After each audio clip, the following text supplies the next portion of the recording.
I'm here with Winnipeg Free Press political columnist Dan Lett.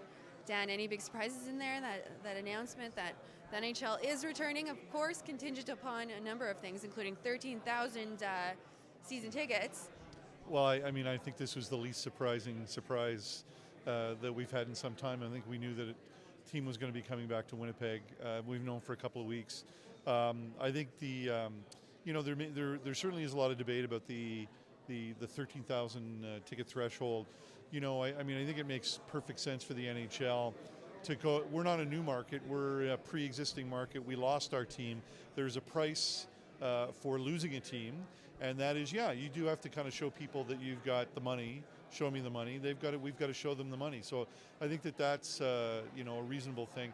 Now, are we going to have trouble getting to 13,000? My suspicion is that government, especially the province, won't allow us to fall short. And when I say that, I don't think the provincial government itself will be buying tickets, but I think that the provincial government will be out there encouraging corporate interests to go out and buy tickets, or using Crown corporations to buy tickets, which is what we did in the Pan Am Games in '99. We set a record for ticket sales, and we did it by getting big corporate, private sector corporate sponsors and Crown corporations to buy up tickets and then give them away or sell them off at a discount or whatever. So in my mind, the idea that I don't see any possibility. As Phoenix and Atlanta have just been suffering.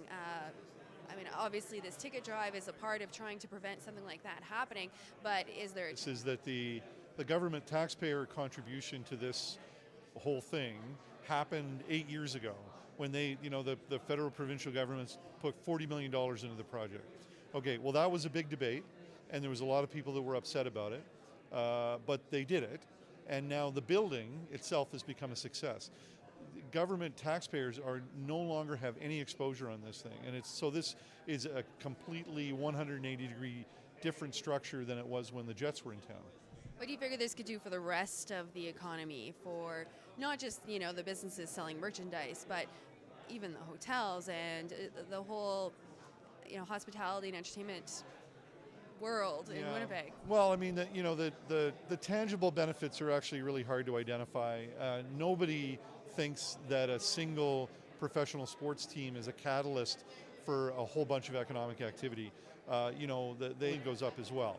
So it's not just pure profit just because you put another 7,000 bums in the seats. Restaurants, restaurants could do better, hotels could do better, but you know what, right now, even now, we're not a hockey community. We don't come downtown, have dinner, and then go to the game. We have dinner at home, we drive downtown, we go to the game. Then we go out of downtown as quickly as we can. So I think to really bring the benefits, Winnipeggers are going to have to change their patterns a little bit.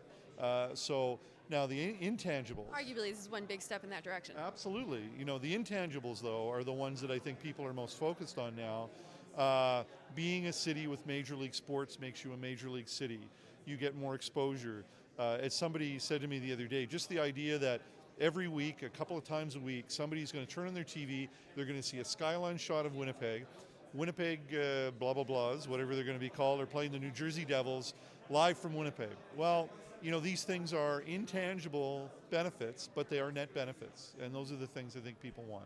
One last hard-hitting question. What do you want the team to be named? I really, I kind of like the Jets. But I understand, I've actually spoken to Mr. Chipman, and he's kind of explained his concerns about the baggage that comes with that. Personally, as long as they're not named after a bug, I'm sure I'll be fine, and not the Moose. I would prefer it was not the Moose. So. All right, Mr. Dan Lett, thank you so much. I'm Tanya Coet for the Winnipeg Free Press.